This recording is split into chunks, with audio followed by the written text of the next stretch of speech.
Vamos a desarrollar el siguiente ejercicio. Calcular el valor de la aceleración. Entonces la pregunta en este ejercicio es esa. ¿Cuánto vale la aceleración con la que un bloque de 23 kilogramos desciende por un plano inclinado? Entonces representemos gráficamente eso para obtener los datos. Tenemos un plano inclinado que se encuentra a 40 grados respecto al horizontal. Es decir, si lo dibujamos con grados sería mejor, pero ahorita es como para representar gráficamente nomás, vamos a tomar esa referencia de ahí. Tenemos un plano inclinado y encima de ese plano inclinado tenemos una caja.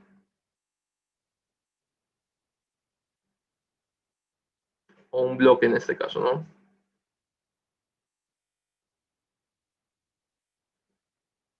Ese bloque tiene una masa de 23 kilogramos como nos señala el ejercicio. Sí. Y está apoyado sobre esa superficie de ese plano inclinado.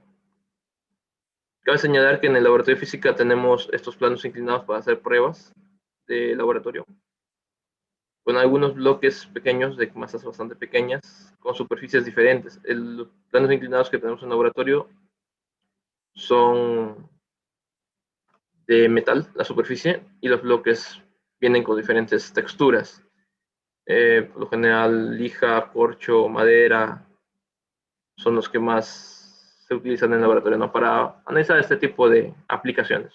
Bueno, en este caso tenemos esa masa, que es un bloque de una masa de 23 kilogramos, ¿no? Y está apoyado sobre la superficie de ese plano inclinado. Y ese plano inclinado tiene 40 grados, valga la redundancia, de inclinación respecto a la horizontal. Entiende su horizontal al eje X, si es que nuestro sistema de referencia fuera así, ¿no?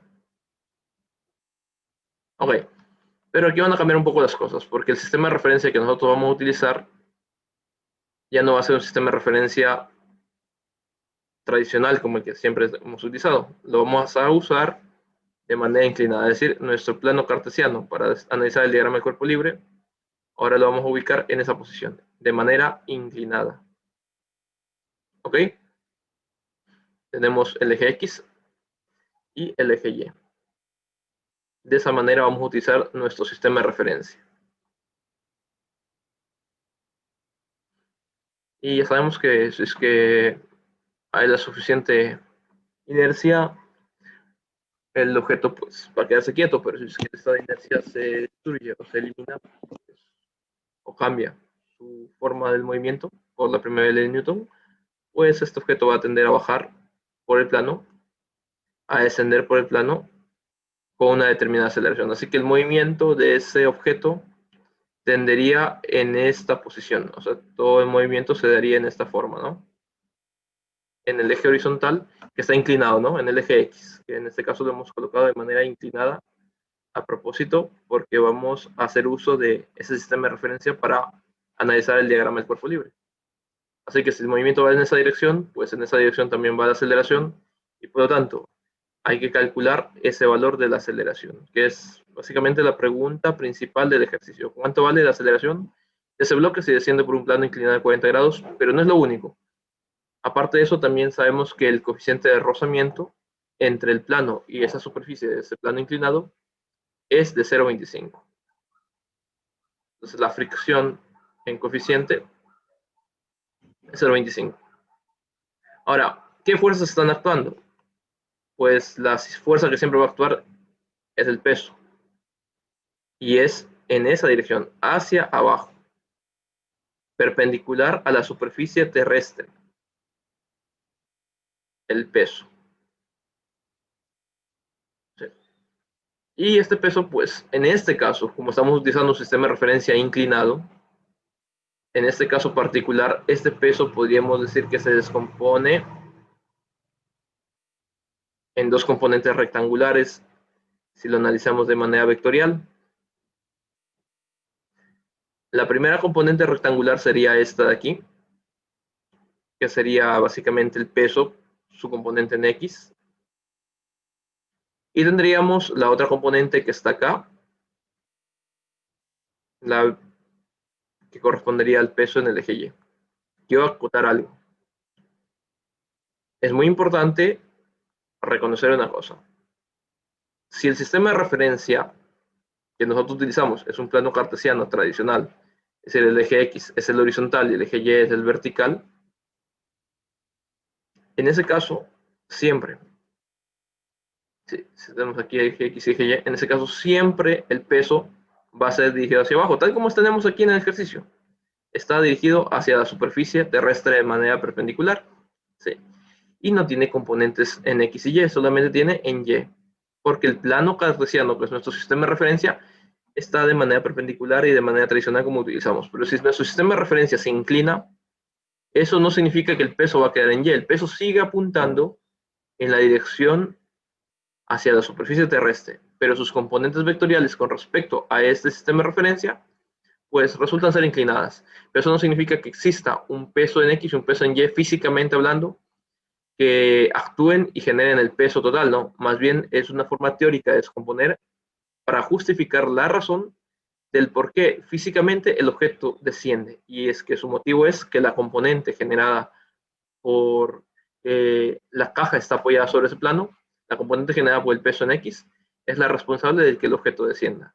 La componente en el eje Y, pues no es la responsable. ¿Por qué razón? Porque según la tercera ley de Newton, a toda acción le corresponde una reacción.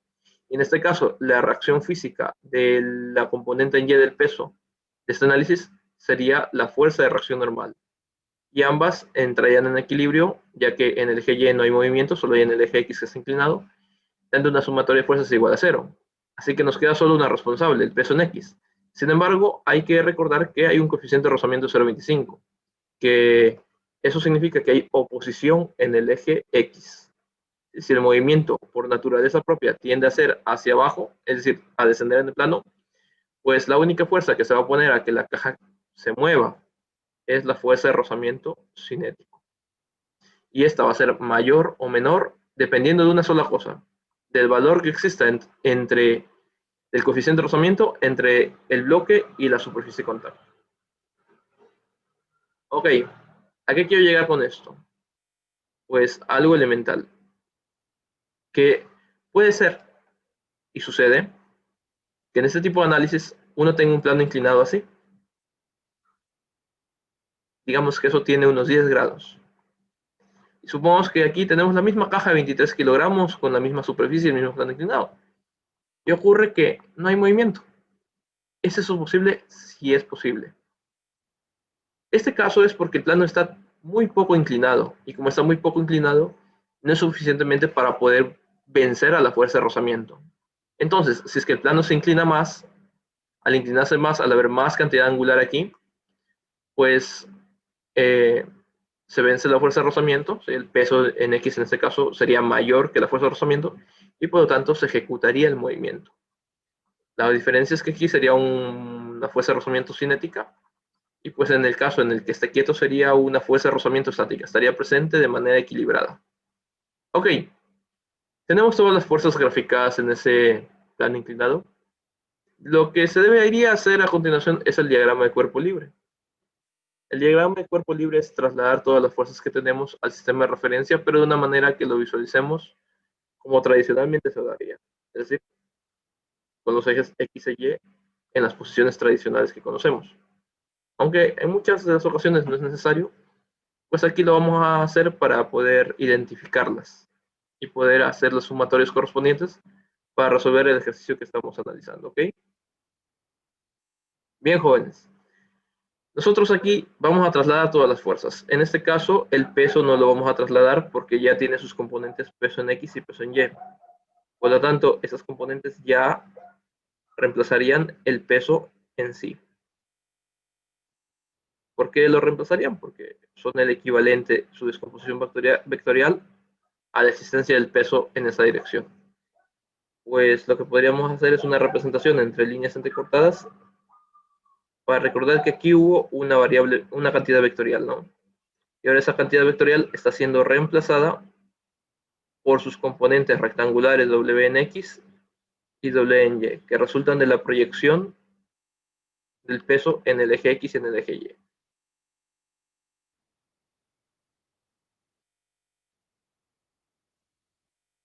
Ok, entonces ya no sería colocar esto, porque su equivalente sería poner WX y WY. Sería redundante colocar otra vez el peso. ¿Qué otra fuerza tenemos? La fuerza normal está hacia arriba en el eje Y, la trasladamos, nos queda aquí. Fuerza normal. Y la fuerza de rozamiento cinético que está hacia la izquierda, ligeramente menor que el peso en X para justificar la acción de su movimiento, ¿no? Y ya tenemos todas las fuerzas representadas de manera ordenada en el diagrama de cuerpo libre. Ahora, es importante considerar que el vector que estaba aquí está en coordenadas polares. Ese tiene un ángulo. Y tendríamos que calcular las componentes X y Y o la transformación de coordenadas polares a coordenadas rectangulares. Para ello es necesario saber cuánto vale el ángulo en esta zona, ¿sí? Que vendría a ser el equivalente al ángulo de aquí, ya que sería su posición. Bueno, pues es que nosotros trazamos un triángulo rectángulo, tenemos este ángulo que es 90, nos falta este ángulo de acá.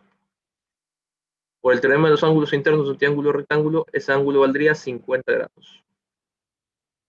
Insisto, nuevamente, tenemos un triángulo, tenemos el ángulo en la parte inferior de 40 grados, un triángulo rectángulo porque la línea del peso baja de manera perpendicular a 90 grados, y nos faltaría este ángulo. Y pues la sumatoria de los tres ángulos, qué sé yo, este ángulo llamémosle Z, ¿sí? Z más 40 más 90, siempre en cualquier triángulo, la sumatoria de todos los ángulos siempre es 180. Así tenemos que Z es igual a 180, estos elementos que están sumando pasan a restar, y pues en una calculadora, o mentalmente como ustedes usen, eso da 50 grados. Así que es un dato muy importante a tomar en cuenta aquí. El ángulo Z es igual a 50 grados. ¿Y por qué utilizamos explícitamente ese ángulo de ahí? Z. Por un solo motivo. Pues si nosotros queremos transformar un vector que está expresado en coordenadas polares a coordenadas rectangulares, nos es necesario conocer el ángulo que está pegado al eje X. Y ese ángulo es este de aquí. A ver, siendo más explícitos. Recordemos un poquito algo de primer bachillerato. Brevemente, ¿no? Digamos que ustedes tienen pues un vector en el plano cartesiano, dos dimensiones, y ese vector es el vector A. ¿Ok? Ese vector A tiene las componentes A en X y A en Y, pero la única información que tenemos de este vector A es su módulo y su ángulo. Si nosotros sabemos que el vector A, que está en coordenadas polares, es el módulo con su respectiva unidad de medida y el ángulo en grados, considerando que el ángulo es aquel que se mide en sentido antihorario o a su vez el que está pegado al eje X por facilidad de cálculo, las componentes rectangulares AX y AY serían el módulo por el coseno del ángulo y el módulo por el seno del ángulo. Ya que el coseno de este ángulo sería el cateto adyacente. El cateto adyacente, pues, nos daría la componente en X, mientras que el seno sería el cateto opuesto y el cateto opuesto nos daría la componente en Y. Así que con este par de fórmulas que están acá en la parte inferior, A su X y A su Y, que son el módulo por el coseno y el módulo por el seno, obtendríamos las componentes rectangulares de un vector si es que este está en coordenadas polares, que es el caso de aquí, que si nosotros ya tenemos el peso y ya tenemos el ángulo, podemos calcular el peso en X y el peso en Y. Ok, entonces lo primero que debemos hacer para resolver este ejercicio es calcular el peso. El peso es una fuerza que está producida por la aceleración gravitacional terrestre y su ecuación matemática es masa por gravedad. El producto de la masa por la gravedad. Así que la masa es 23 kilogramos por una gravedad de 9,8 metros por segundo cuadrado. ¿Cuánto nos da 23 por 9,8?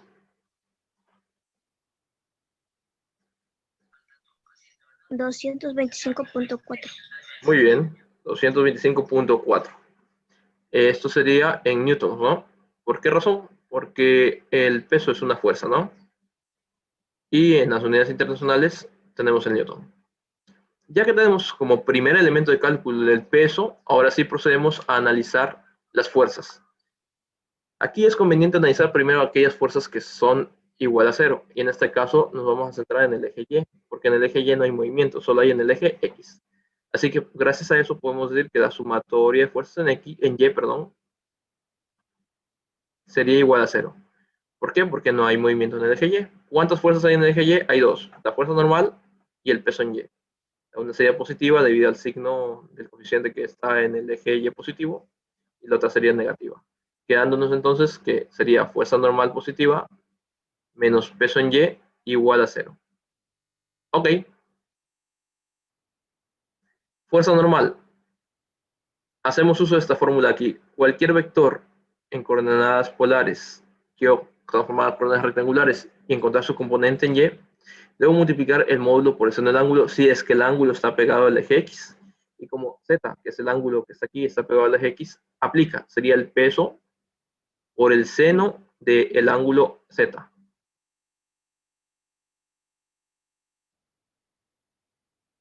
Igual a cero.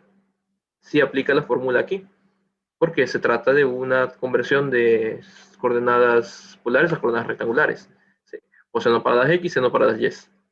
Fuerza normal, reemplazando sería, el peso nos acabó de salir 225,4 newtons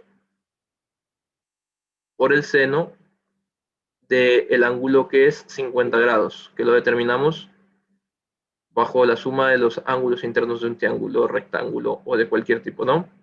Así que tenemos que la fuerza normal menos, procedemos a multiplicar 225,4 por el seno de 50. ¿Cuánto nos da esa cantidad?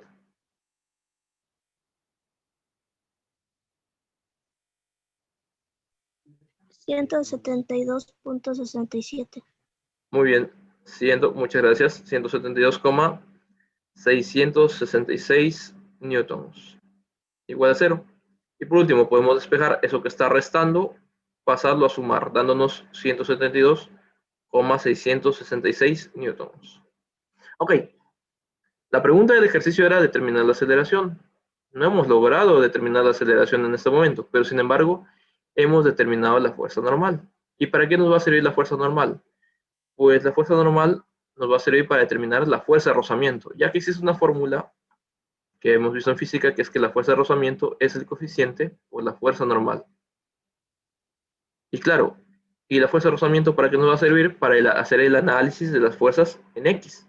Entonces, de ahí es que viene la importancia de conocer las ecuaciones que hemos observado, ¿no?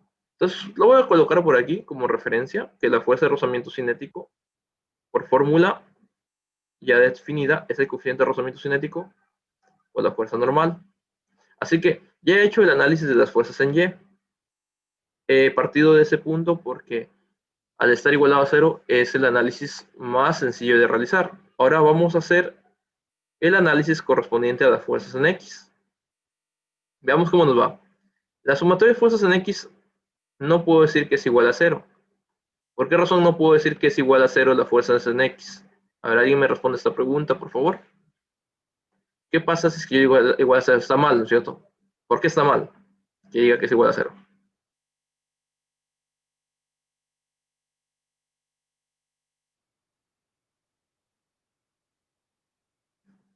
La sumatoria de fuerzas en Y es igual a cero y está bien. ¿Por qué? Porque en el eje Y no hay movimiento, ¿no es cierto?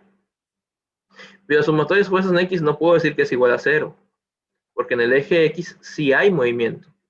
Si el objeto estuviera estático, estuviera quieto, no se movería ni para arriba ni para abajo, pues entonces podría decir que es igual a cero. Entonces aquí lo correcto sería colocar, según la ley de Newton, la fuerza neta aplicada en una determinada dirección, pues es igual a la masa por la aceleración. ¿Ok? Eso es porque hay movimiento en el eje X. ¿Cuántas fuerzas hay en el eje X? Dos.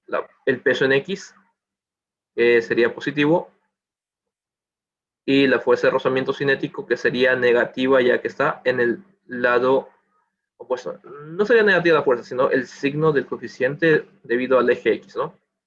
Igual a masa por aceleración. Ok, Peso en X, fórmula de una componente en X de un vector en coordenadas polares. Sería el peso por el coseno del ángulo. Menos la fuerza de rozamiento cinético. Aquí está la ecuación. Reemplazamos el coeficiente de rozamiento cinético por la fuerza normal. Eso sería igual a masa por aceleración. Pues bueno, ahí lo que tendríamos que hacer para calcular la aceleración sería despejar la variable a. Así que voy a dar la vuelta a la ecuación. M por a sería igual a W cos Z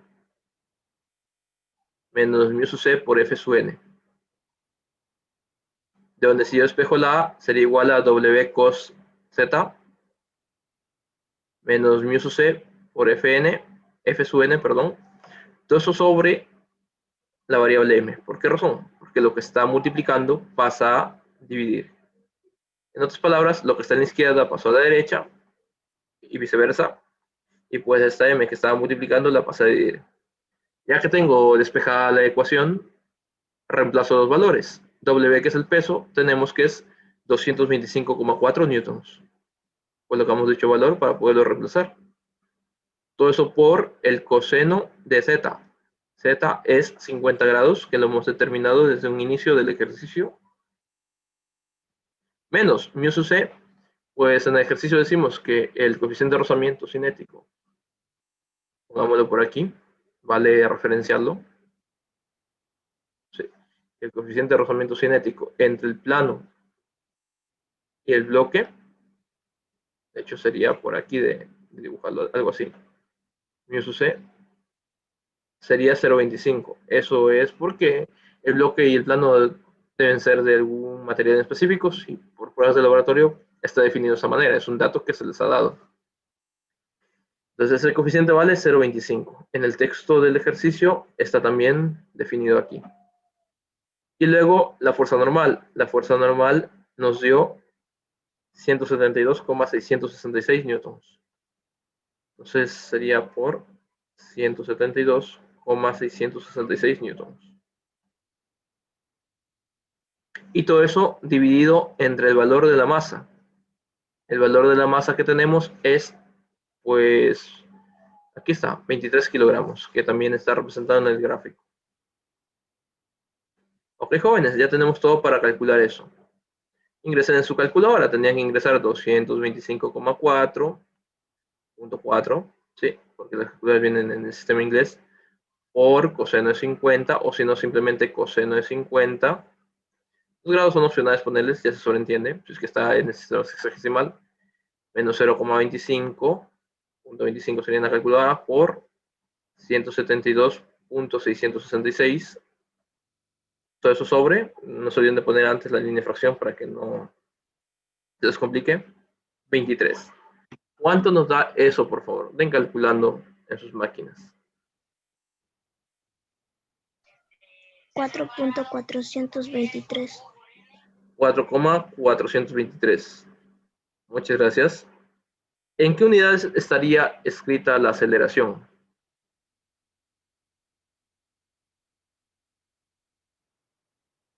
La aceleración en el sistema internacional se define en